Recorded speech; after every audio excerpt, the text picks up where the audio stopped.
Welcome, Gemini. This is Regina from Pacific Tarot, and I'm getting ready to do your reading following the new moon in Aries by a couple of days. And what is salient at this time is the energy of Chiron, which is in a tight conjunction with many of the larger planets in Aries, Saturn and Neptune in particular, in the early degrees of Aries. So this is really triggering off the energy that is distributed to your wider networks and associations, whatever that means to you professionally, educationally, or community-wise. You may have a large extended family that extends around the globe in some way, or you may have frequent business exchanges with people in other countries. This is a beautiful time to really look at the ways that you are able to articulate in some ways, unconscious, uncomfortable truths, or to connect with those patterns of your own avoidance, your own doubt, your own fear about initiating something, and your ability to trust that the work you're doing is productive. I pulled from the rest deck because of the need to integrate what we have learned over a long period of healing into your body at a cellular level. From the Nap Ministry, the card, I will daydream a little. I will make space. The ability to imagine has been stolen from you. It is radical to tap into a daydreaming practice. You must imagine what is possible. Your rest is possible. Thriving in rest is possible. Crafting space for rest is possible. Nothing can heal without imagination. It is your hope and desire to dream yourself free from grind culture. And I think because of your incredible facility and ability to move and react quickly, among many other different energies, this is really important for you right now.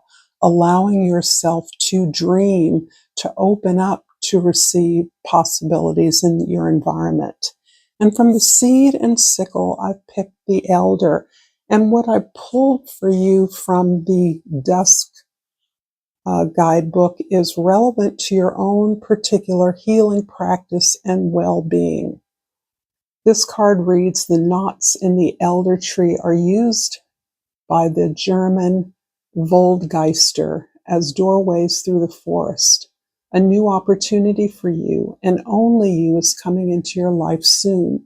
But like the elder gateway, it may not be instantly recognizable. Openly, you will see it for what it is. So keep your eyes peeled for signs that seem particularly personal to you. So this is important energy because you are encouraged to allow yourself to dream in order to recognize something moving towards you. In the present, I have two cards that I pulled here, not unlike your twin sign. I have the Two of Staffs and the Lord of Staffs.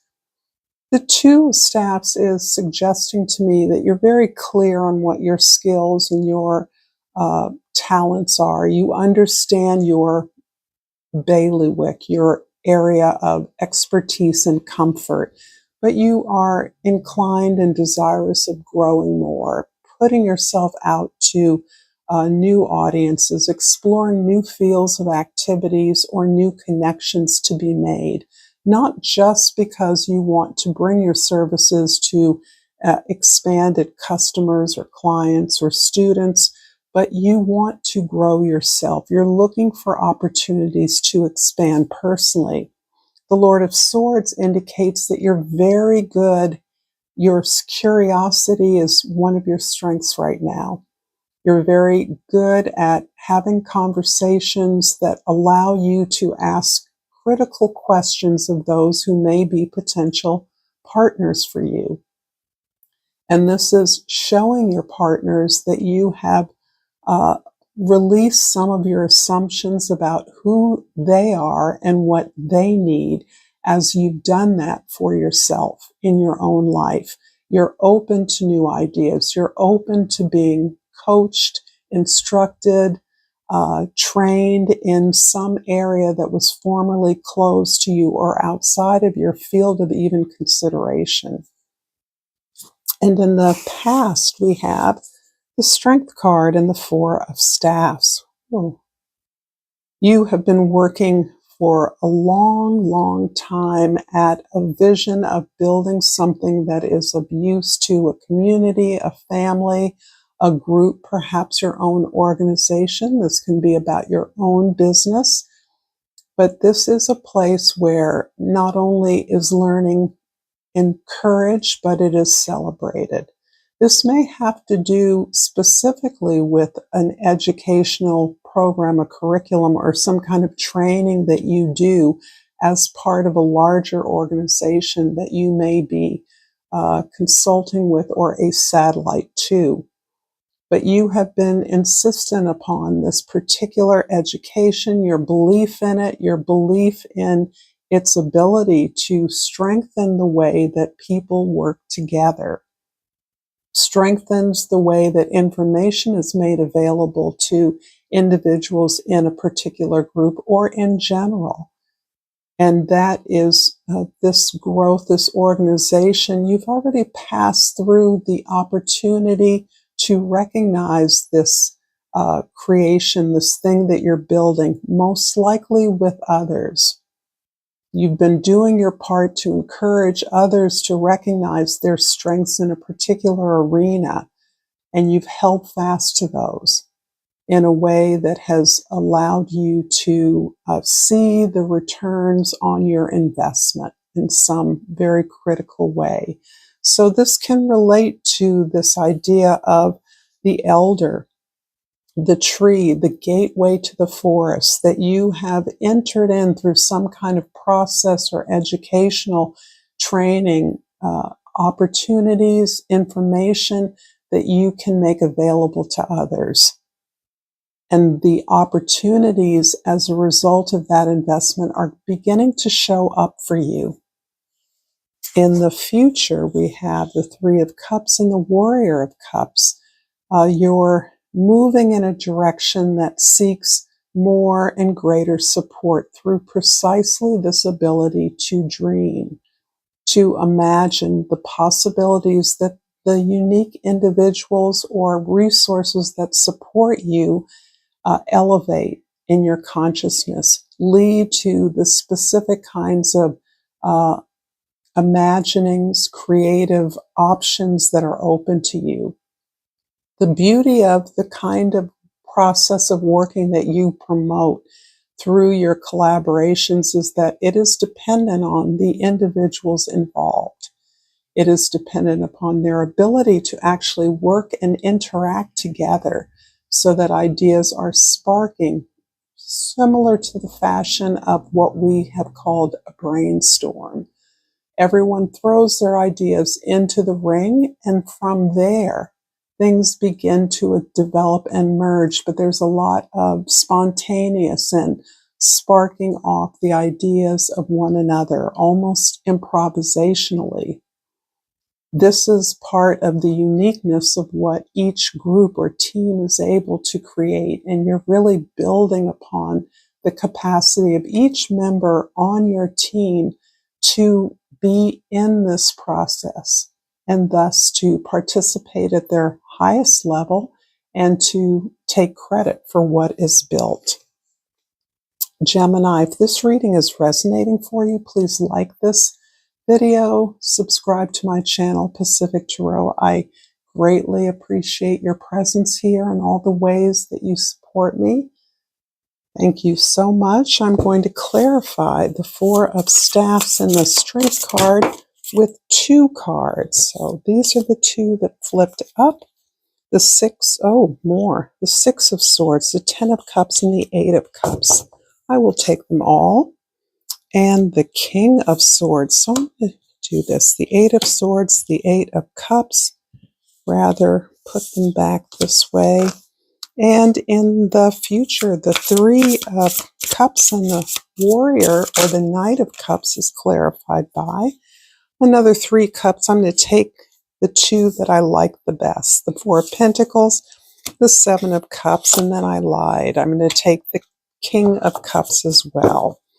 The reason I'm focusing on the plethora of cups card here is because this is emphasizing your creative ability, your imagination, your glib communication style, your openness to new ideas. So in the past, you have had to leave an old structure, an old organization, an old idea or identity behind. Whatever relationships fostered what was familiar to you, you recognize that in order to move to a level of more importance or significance in your work, or a significance that defined your contribution to the work, you had to move away. You had to move into an environment where you had a greater opportunity to make a contribution. So this is not leaving because you're hurt. This is leaving because you're confident now that you can actually move towards something that really speaks to your higher aspirations, your desire to have a broader reach, and to do that in a way that understands that the situations you have been in the past, hone the skills necessary, hone the inquiry necessary to move forward in a greater way. In the present, the Lord of Swords and the 2 of Staffs is clarified by the 10 of Cups and the King of Swords. So here we have this idea again, because the Lord of Swords and the King of Swords is a repetition, that your ability to detach yourself from your powerful emotions, to really live in your imaginative truth, to allow yourself to intuitively tap into that truth, puts you as part of a larger community. And this can be professionally, this can be personally, in whatever way it resonates for you. But you're already connected to a large association of other or similar professionals, others working towards your goals of being of greater service to less familiar audiences. But this beautiful skill you have of signaling your openness to engage in dialogue, even discourse around the needs of others, how what you do can be fashioned to what is needed by a diversity of communities, ways that you now have available to you, opportunities to disperse, share these resources that make it easier for people to gain the information that they need. And this all contributes to this larger shared community of resources. This is really beautiful because it feels as though this community is really the answer to your social and emotional needs.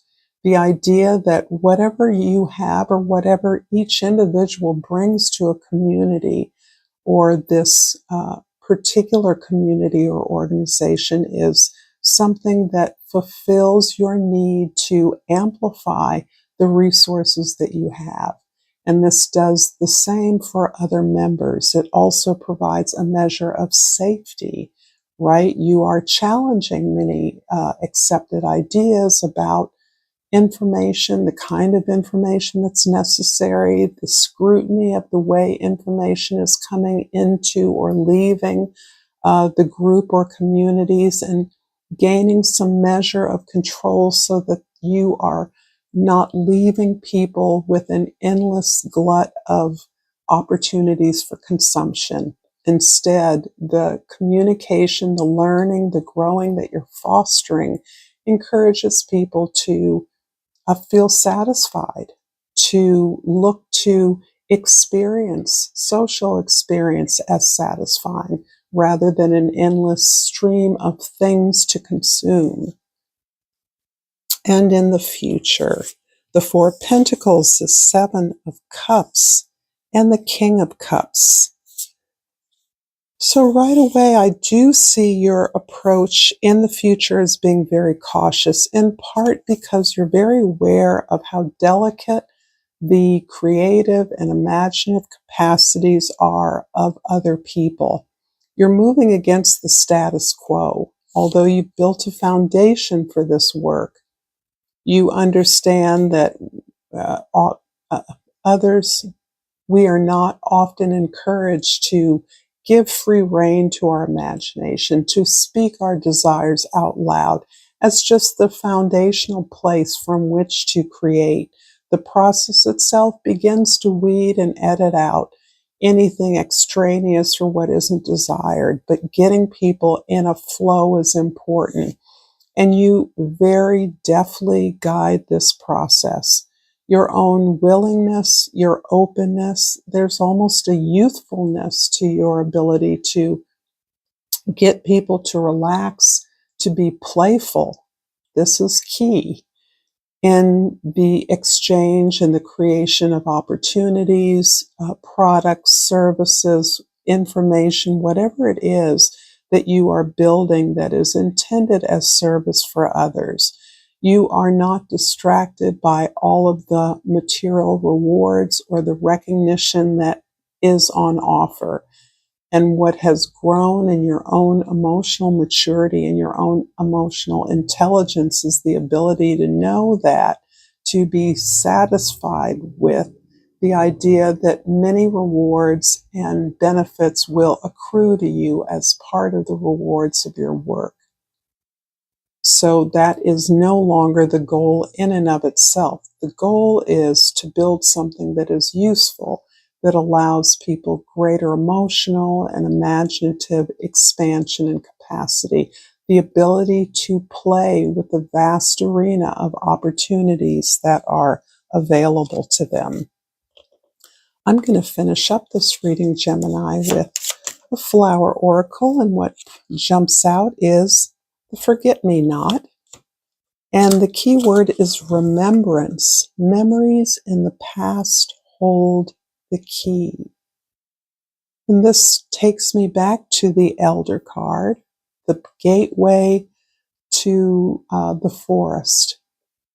So you have a whole community of ancestors, guides, spirits that are encouraging you to move forward with this work and to play with, imagine with, be thoughtful about, be emotionally vulnerable to opportunities that don't look like what we have been groomed or conditioned to accept, but are in much greater alignment with opportunities that existed in the past. That there are technologies comparable to what we now accept as technological. A tree is a technology. So the gateway into the forest is a remembrance of the communication, the sharing of information that existed among all species before we were currently addicted to, encased in our physical environment that in many ways removes us from nature. Thank you so much, Gemini, for this reading. Until next time, namaste.